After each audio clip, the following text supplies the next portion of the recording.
Hello વિદ્યાર્થી મિત્રો, આજે આપણે ધોરણ 9 ગુજરાતી પાઠ 18 પંગુમ લગયંતે ગિરિમ પાઠ ભણીશું.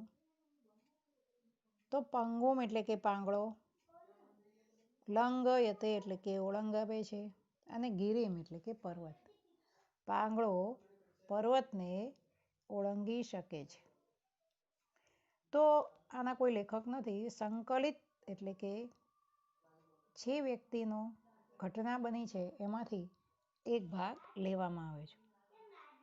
તો અહીંયા પંગુમ લંગયંતે ગિરિમ એક યુવતીના અડગ આત્મવિશ્વાસને વ્યક્ત કરતું આ રેખાચિત્ર છે. અરુણિમા નામની રાષ્ટ્રકક્ષાની વોલીબોલ ખેલાડીને લૂંટારાઓ રાત્રે ટ્રેનમાંથી ફેંકી દે છે. એ જ વખતે સામેથી આવતી ટ્રેન નીચે એનો પગ કપાઈ જાય છે. આવી વિકટ પરિસ્થિતિમાં હિંમત હાર્યા વગર પોતાના પગનું એનેસ્થેસિયા વગર ઓપરેશન કરાવે છે. એટલું જ નહીં, એ ક્ષણે એ એવરેસ્ટ સર કરવાનું સ્વપ્ન સેવે છે. એક યુવતીના આત્મવિશ્વાસની આ ચરમસીમા છે. અનેક મુશ્કેલીઓ પછી એવરેસ્ટ તો સર કરે જ છે, પણ એ સિવાય વિશ્વના બીજા શિખરો પણ સર કરે છે. અને જાણે કે પંગુમ લગયંતે ગિરિમ સુભાષિતને સાર્થક કરે છે. તો આ સુભાષિત પણ છે કે પાંગળો પર્વતને ઓળંગી શકે છે. એટલે એનો કહેવાનો ભાવાર્થ એ છે કે પગે અપંગ હોય પણ જો આત્મવિશ્વાસ અને અડગ મહેનત હોય તો ચોક્કસ એ આપણે સફળતાને પ્રાપ્ત કરી શકીએ છીએ. તો હવે આપણે પાઠ જોઈએ કે બરેલી ડિસ્ટ્રિક્ટ હોસ્પિટલના સ્ટાફમાં દોડધામ મચી ગઈ.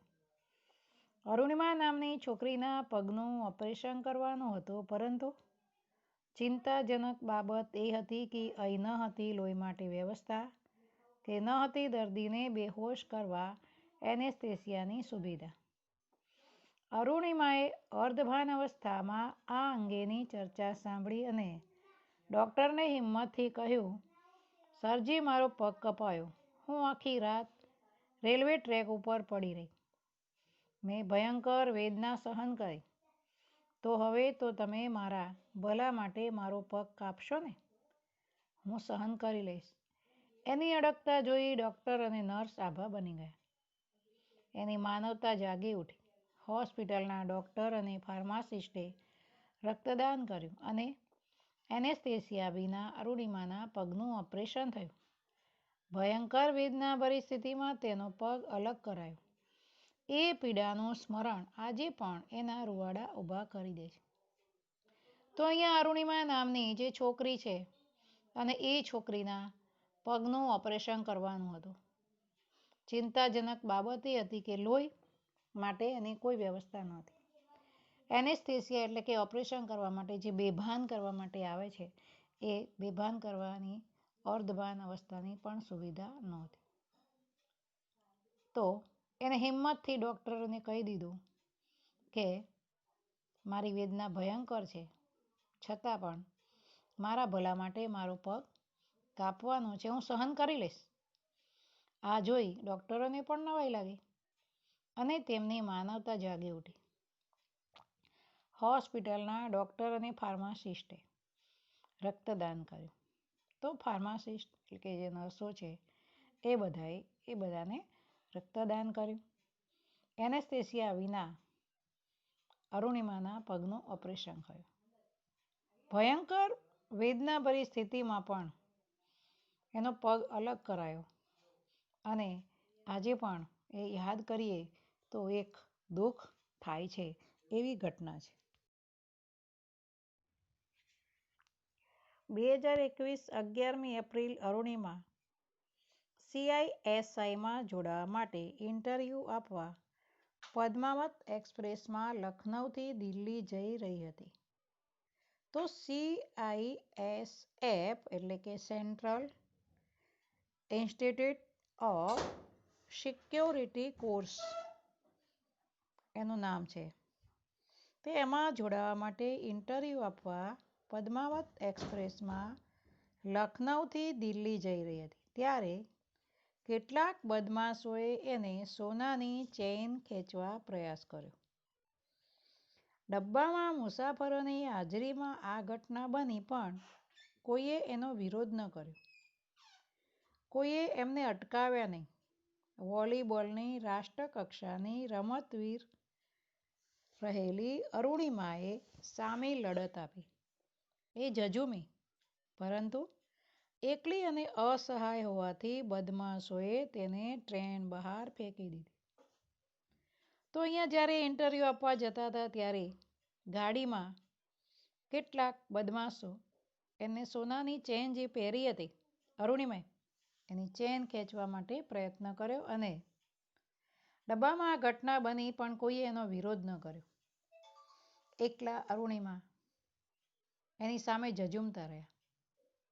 છેવટે એ અરુણિમાએ બદમાશો સામે ઝઝૂમી પણ બદમાશો એને ટ્રેનમાંથી બહાર ફેંકી દીધી. એના દુર્ભાગ્યે એ જ વખતે સામેથી બીજી ટ્રેન પસાર થઈ અને એના ઉજ્જવળ ભાવિને કચડતી ગઈ. જ્યારે એને નીચે ફેંકી દીધી એ જ સમયે બીજી એક ટ્રેન આવી અને એને પગ ઉપરથી પસાર થઈ ગઈ. અરુણિમાનો ડાબો પગ ટ્રેન નીચે કપાયો. લોહી લુહાણ હાલતમાં આખી રાતે મદદ માટે બૂમ પાડતી રહી પણ કોઈ એને મદદે આવી નહીં. તો ટ્રેન નીચે એનો પગ કપાઈ ગયો. અંધારું છે, લોહી લુહાણ થઈ ગઈ છે, આખી રાત ત્યાં પડી રહી છે, બૂમો પાડે છે પણ કોઈ એને મદદે આવતું નથી. રાત્રિના અંધકારમાં તે 7 કલાક ટ્રેક ઉપર પડી રહી.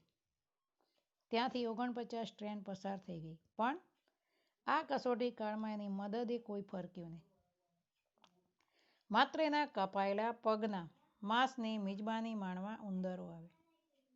તો અરુણિમા રાત્રે તે અંધારામાં પડી રહ્યા છે. રાત્રિના અંધકારમાં 7 કલાક તે ટ્રેક ઉપર પડી રહી છે અને જે પગ કપાયેલો છે એમાંથી લોહી અને માંસ બહાર નીકળી ગયું છે ત્યારે ત્યાં આજુબાજુ જે જંગલ વેરાનમાં ઉંદરો છે એ ઉંદરો એ મિજબાની માનવા માટે આવી ગયા છે. એટલે ઉંદરોનો તો એક ખોરાક હતો, એ ખોરાક એને મળી ગયો છે. અરુણિમાનો ડાબો પગ માત્ર ચામડીભેર લટકતો હતો. જમણા પગના હાડકાના ઘણા ટુકડા થઈ ગયા હતા. એની કરોડરજ્જુમાં તિરાડ પડી હતી. તે ચીસો પાડતી હતી, સહન કરતી, રડતી પડી રહી. સવારે તેને બરેલી હોસ્પિટલમાં લઈ જવાઈ. તો રાત્રે અરુણિમાનો જે ડાબો પગ કપાયો હતો એમાં હાડકાના ટુકડા થઈ ગયા હતા. ખાલી ચામડી લટકતી હતી. કરોડરજ્જુમાં તિરાડ પડી હતી.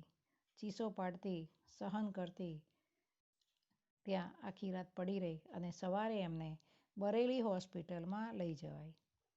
ત્યાંના તાત્કાલિક ઓપરેશન પછી એને દિલ્હીની એમ્સ હોસ્પિટલમાં ખસેડવામાં આવી. ત્યાંની લાંબી સારવાર પછી તેણે થોડી સ્વસ્થતા મળેલી ત્યારે તેણે સમાચાર પત્રોમાં સમાચાર વાંચ્યા કે અરુણિમા પાસે ટિકિટ ન હતી એટલે આત્મહત્યા કરવા માટે કૂદી પડી. આમ બન્યું. એના પરિવારે તમામ અફવાઓનું ખંડન કર્યું પણ કોઈએ માન્યું નહીં. સત્ય તો સમયની એળે ઓળખાય છે. હવે એણે પોતાના જીવનની દિશા બદલવાનું નક્કી કર્યું. જહાં ચાહ વહાં રાહ એ ન્યાય તેણે હોસ્પિટલની પથારીમાં જ નક્કી કર્યું કે હું પર્વતારોહણ કરીશ.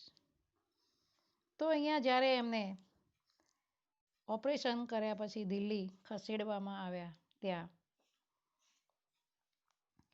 પેપરમાં એમને સમાચાર મળ્યા કે અરુણિમા પોતે પાસે ટિકિટ ન હતી એટલે આત્મહત્યા કરવા માટે કૂદી હતી. ત્યારે એના પરિવારોએ નક્કી કર્યું કે આ અફવા છે અને આ સત્ય નથી. સત્ય તો સમય આવે જ ઓળખાય છે એવું માની અરુણિમાએ પોતાના જીવનની દિશા બદલી નાખી. જહાં ચાહ વહાં રાહ એટલે કે જ્યાં દૃઢ ઈચ્છા શક્તિ છે ત્યાં રસ્તો મળી રહે છે એમ એમને હોસ્પિટલની પથારીમાં નક્કી કર્યું અને કહ્યું કે હું પર્વતારોહણ કરીશ. લોકોએ એને પાગલ ગણી કારણ કે પગ વગરના માટે પર્વતારોહણ અશક્ય ગણાય. અરુણિમામાં દૃઢ સંકલ્પ શક્તિ હતી, પરંતુ પર્વતારોહણ માટે જરૂરી માર્ગદર્શન અને તાલીમ મેળવવા એ માટે આર્થિક સહાય મેળવવી એ કપરા પ્રશ્નો તેની સામે હતા. લોકોએ એને એનો સંકલ્પ પડતો મૂકવા સમજાવી અને કહ્યું, તારો એક પગ કપાઈ ચૂક્યો છે, બીજામાં રોડ છે, કરોડરજ્જુમાં તિરાડો છે. તું સાજી થાય પછી કોઈક નોકરી કરજે. લોકો એનું અપંગ શરીર દેખાતું હતું. એનો અડગ આત્મવિશ્વાસ નહીં, અરુણિમાનું અંતર આ દુર્ગમ લક્ષ્ય પામવા પ્રતિબદ્ધ થઈ ચૂક્યું હતું. તો કહે છે કે લોકોએ એને પાગલ ગણી અને કહ્યું કે તારાથી પર્વતારોહણ થઈ શકશે નહીં. પરંતુ અરુણિમામાં દૃઢ સંકલ્પ બળ હતું. પર્વતારોહણ માટે જરૂરી માર્ગદર્શન અને તાલીમ મેળવવા માટે એ પોતે તૈયાર થઈ ગઈ. લોકોએ એનો સંકલ્પ પડતો મૂકવા માટે સમજાવી કે તારો એક પગ કપાઈ ચૂક્યો, છતાં પણ એમનો જે વિશ્વાસ હતો એ દૃઢ હતો. અને એમને કહ્યું કે હું ગમે તે થાય પણ મારું આ એક લક્ષ્ય છે, એ હું લક્ષ્ય તૈયાર કરીશ. લોકોને તો ખાલી અને ખાલી અરુણિમાનું અપંગ શરીર દેખાતું હતું, તેનો આત્મવિશ્વાસ દેખાતો હતો નહીં. તે અરુણિમાનું અંતર આ દુર્ગમ લક્ષ્ય પામવા માટે તૈયાર થઈ ગયું હતું.